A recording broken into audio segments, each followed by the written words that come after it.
Father Johnson, Asiedu Nketiah said something. You know, the reason why I don't like what he said is that I don't like when political history is butchered by serious and important people. And I'm not saying it's fault. I mean, that can happen anyway. But he said something that was serious. And he said, it's a narrative that, and this is how I'm going to get a lot of flack for this. NDC people are going to come after me. This third term agenda, the NDC in this week's media, Johnson Asiedu Nketiah grants an interview where he talks about internal NDC third term agenda. I think that people went to whip him up a little bit. He was not happy with it because he said, when you say you like John Mahama, then you are pro third. When you say you like third term agenda, then you are pro John Mahama. When you say you don't like third term agenda, you are anti John Mahama. Of course, referring to himself. He has made it clear that he's not interested in a third term agenda. I guess after that interview, he had trouble. So now he comes to another interview on Joy FM, big platform. And then he says that it is MPP who are doing it. I mean, for me, a political historian, I don't like that. It's not true. So, you know, by the grace of God, I'm going to counter Asiedu Nketiah with Kwame Ahwoi. They are all NDC. And Obeda Samoa. And my book, which relied on this, because if I go and say, they say you are not there, how did you know? In fact, I wasn't there. So I looked at what Kwame Ahwoi said. And it's very different. Asiedu Nketiah says it's MPP who have been doing it. And then he goes on to say that this is not new. During the Rawlings time, MPP did the same thing. And that is what happened. Right now, if you speculate that it's MPP who is doing the third term agenda for their own sake, we don't know. But then if you go historical and say that, oh, they even did it the Rawlings time, then you are trying to establish a certain trend to give credibility to the assertion today that it's MPP doing it. Nothing can be further from the truth. It's manifestly false. Now let's get to it. Play the video first. This is what he actually said. Let's listen to the video. We've been there before. I don't know how old you were when President Rawlings was approaching 2000. I covered that election, so. The whole, very well. You remember the whole country was say, Akontabesi farm. Yes. You remember? Yes. Because of that Akontabesi farm, they put President Rawlings so much under pressure that whenever he sought to imply that he will hand over to anybody who won, people didn't believe. Yeah. And they were saying that no, this soldier man, he won't hand over. Even if he loses, he won't hand over. So the campaign deviated from policy to whether he will hand over or not hand over. So he was forced to declare in Asiedu that if his vice president is contesting, he will support him. Just to settle the debate that he will not contest. Then that turned into a different thing. Pseudo declaration. And then they say pseudo declaration. Split the party. So the spin then started. And there was an implosion in our party. And the party split and we lost the election. You think something similar is happening now? I think those who are pushing this type of narrative, they want to tempt President Mahama to make some declaration in order to convince people that he's not coming, which may end up, history doesn't repeat itself, but it rhymes. What happened is actually the exact opposite. And that's the same thing happening today. So let's get to the story. First of all, let me say of these three presidents, these were all the presidents who had a straight two-term. And it's customary when you are dealing with a nascent democracy like ours to give confidence to the system. So John Ajekun Kufuor said he had occasion to say it, that I'm not running for a third term. This is it. President John Ajekun Kufuor never formally pushed for a third term. On 22nd December 2007, at the MPP Delegates Congress, Kufuor said the victory of the Congress means that it's a direct statement that he is not actually running for president. He actually proceeded to say that this Congress is an indication to me that this is the beginning of the end of my tenure as flag bearer of the NPP. He also apologized, quote, for any act of commission and omission during the period of my stewardship, unquote, and urged the party to unite behind whoever won. The whole event was about handing over to a successor, not extending his term of rule. So President Kufuor did a customarily that yes, I have 2 terms. I'm not running. So presidents of Africa and democracies like ours that say that I'm not running, it's not because somebody is thinking they are running. It is their obligation to do it to sustain the democratic culture. It's not because somebody is saying, nobody was saying Kufuor is running a 3rd term. Nobody said that. Nobody is saying Akufo-Addo was running a 3rd term. But see what happened. On December 2021, official pledge. Nana Addo pledged to respect the 2-term limit in the 1992 constitution and not run for a 3rd term in 2024. This was ahead of the MPP deciding on its 2024 flag bearer. He granted an interview on Pure FM in Kumasi when he had gone to Ashanti region, where he said to Kwame Adinkra that he was not running for a 3rd term. So Nana Akufo-Addo also promised that he's not running for it, not because somebody was saying that he's running for a 3rd term. Now, let's get back to Asiedu Nketiah. Give me his photograph. Asiedu Nketiah says that this whole 3rd term agenda is coming from MPP this time against John Mahama, and that they want to force John Mahama to say something. That this is not the first time it happened. It happened then in 19. So he asked the interviewer, I don't know how old you are. And these days there's record. What is how old? Just show the thing to the man. What is the age we're going to use to understand things? I really don't. Not that I don't like it, but I get nervous when somebody, I don't know how old you are. I mean, I'm not old, but I can tell you the story of 1956 and how Ghana won independence because I read it. So I don't know how old you are there. It doesn't come into the conversation. Then I heard some interview on, I'm digressing a little bit, 1 minute. TV3, where somebody was telling Kwesi Butchie that you're a small boy. Why do we do that? When we started, if Ben Epson has told me I'm a small boy, and Kweku Bakun has said I'm a small boy, and Kwesi Pratt has said I'm a small boy, it won't work like that. I mean, who is small boy? The small boys are actually brilliant. We have to rely on them. So let's keep it cool, eh? All right. So let's come back to our dear Father Johnson. So then Johnson Asiedu Nketiah says this matter. It's not true. Okay. Let me tell you why it's not true. So let's go to Kwame Ahwoi. Now, Kwame Ahwoi explains why the Asiedu declaration occurred. Not in one word, in several words. Kwame Ahwoi's explanation is corroborated by Dr. Obeda Samoa. Kwame Ahwoi's own is in page what? 140, I think. Is it 140? Yes, it's on page 140. Please, if you're at home and you have working with Rawlings, I have now obtained about 10 copies, I think, because today we had to go and buy new copies. And I see that they've sort of designed it. Congratulations, Uncle Kwame. So this is working with Rawlings, Kwame Ahwoi's book. Open to page 140, and that's what I'm going to read. You can go on your phone and check it if you are doubting, but you know that here we don't say things that are not true. All right. It was clear that there was no official NDC succession plan to follow President Rawlings' exit. Some put it bluntly that the PNDC-NDC never allowed the party to develop institutionally to the point where it could develop or manage a succession. They were of the view that there existed elite conspiracies to secure Rawlings' endorsement within the context of a program of Rawlings' self-succession, either directly or by proxy. Please, viewers, I beg you, keep follow me. Kwame Ahwoi is saying something very intellectual and scholarly, and this is not what Asiedu Nketiah is. Asiedu Nketiah is saying the opposite. I believe Kwame Ahwoi.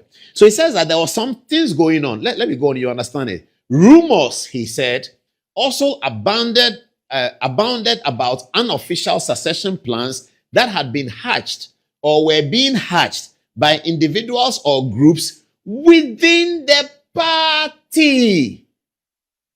Kwame Ahwoi says these things were happening within the party. Asiedu Nketiah comes and 26 years later tells us on television that it was MPP people and that the interviewer is not old enough to remember. This is Kwame Ahwoi writing about it.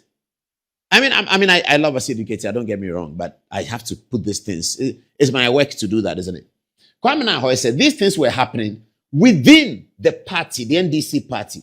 One such rumor, he says, was to the effect that the NDC had a plan to enable President Rawlings to run for a 3rd term. Rumor, let's move on.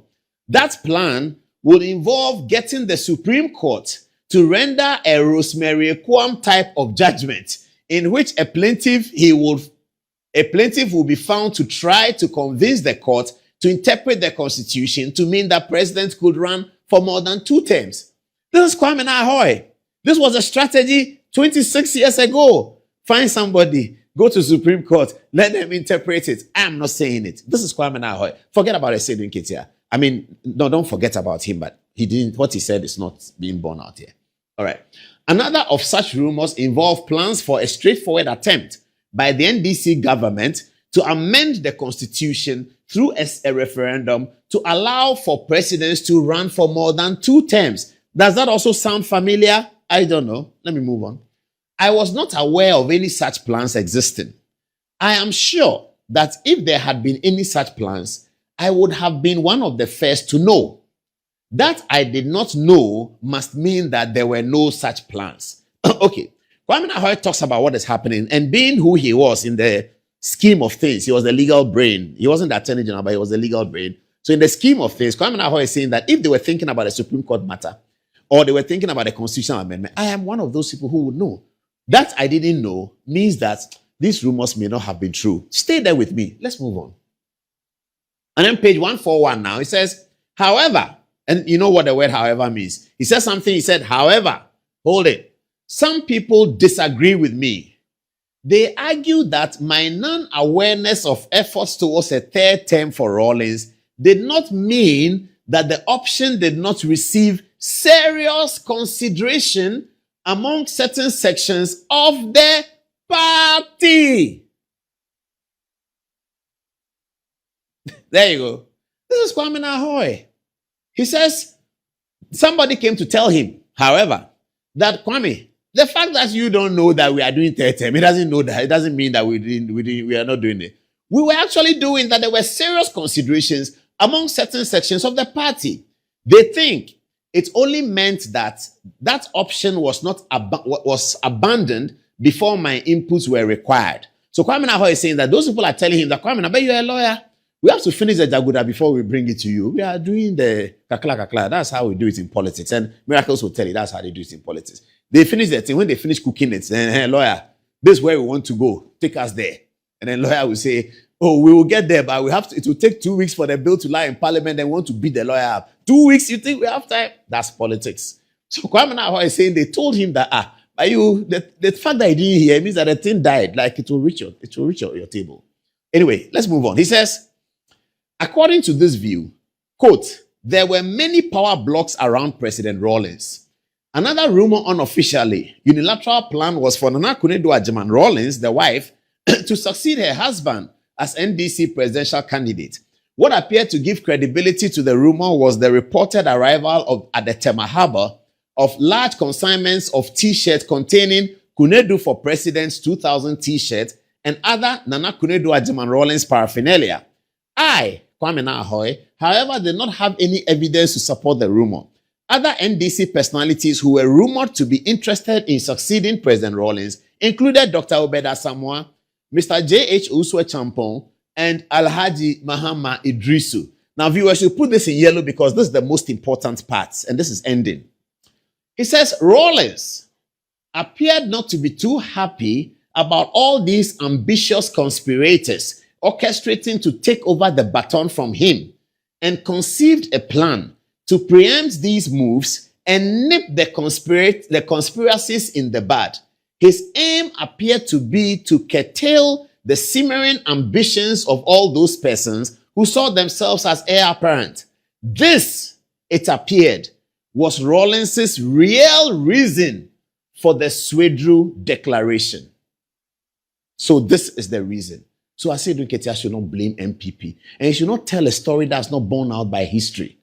It's not true that in 2000, MPP said Akuntabesi form. Akuntabesi form was an euphemism for excitement that Rawlings was leaving power. It didn't mean that we are pulling him off the chair. It was just people were happy that the soldier man is eventually gone. It's just an euphemism for it. It's not a big deal.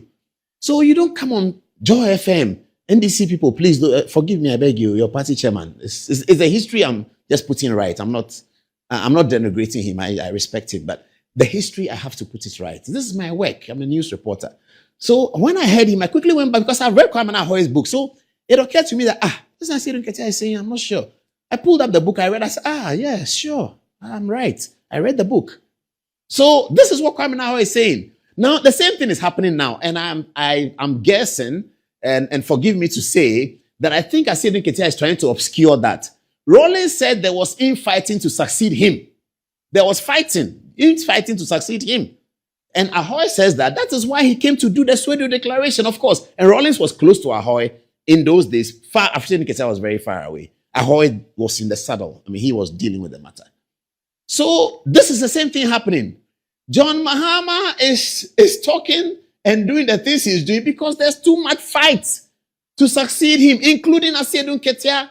And I think he wants to draw attention away from that. So he brings and concocts a historical narrative that is false and not borne out by the record. It's not borne out by the history. It's not. I'm sorry, we have to do the work. It's not borne out by the history. It's so false, palpably false, and he's obscuring something which is actually true. That what is happening in 2025, 2026 in NDC actually did happen in 1999, 2000. People were jostling for their succession. The Julius Debra is going to exercise. Asiedu Nketiah is doing thank you to, now he has stopped. Then you have, they say Keisalato Forsen. Then Musa Dankwa starts the thing. Harun Idrisu leaves for 6 months. Then Harun Idrisu is thrown away. Ato Forsen comes. It was these matters that concern John Mahama. These are the matters giving him concern. And that is the reason why some people who support John Mahama within the party are saying that let's have a third term. They held a press conference in Kumasi. I'm not talking about imaginary people. NDC group held a press conference in Kumasi and said that given all what is happening, John Mahama must run for a third term. This is the same thing that was about Rawlings' third term. It's their own party matter. It's internal party matters that then bring third term. It's not an MPP or CPP or another political party agenda. And the history doesn't show that it was that in the year 2000. Now, this is 2026, isn't it? NDC document. Statement by the Council of Elders of the National Democratic Congress. The Council of Elders of National wishes to inform all members of the party and the general public that it held a meeting with H.E. John Dramani Mahama, President of the Republic and leader of the NDC, on Friday, 29th May, following the extensive deliberations on the matters concerning party unity, discipline, blah, blah, blah. The council notes with concern the growing unease among sections of the party and the wider public regarding reports of premature presidential campaigns and related political activity by individuals and groups within the party. The council wishes to remind all members that NDC is currently focused on delivering. We don't have time to read all of it. This is what was happening in 1999-2000. Whether Evans Mensah was born or not is immaterial. This is what is happening. This is the same thing. They are fighting for position. Council of Elders comes to write. Kwame Ahwoi says Rawlings was frustrated. Everybody is trying to collect some of the power. Everybody wants to be happy. Say, look, you people, I'll frustrate all of you. Mills is my chosen successor, full stop. Then everything died. Of course, Guzitano and the rest left. So this is what happened. It's an NDC internal problem. They should look for solution for it. They shouldn't blame MPP that MPP are doing this and that and that. No, it's okay. We are done on this one. Please, what are people saying? Let me come to you. Nahum. Yes, what are people saying?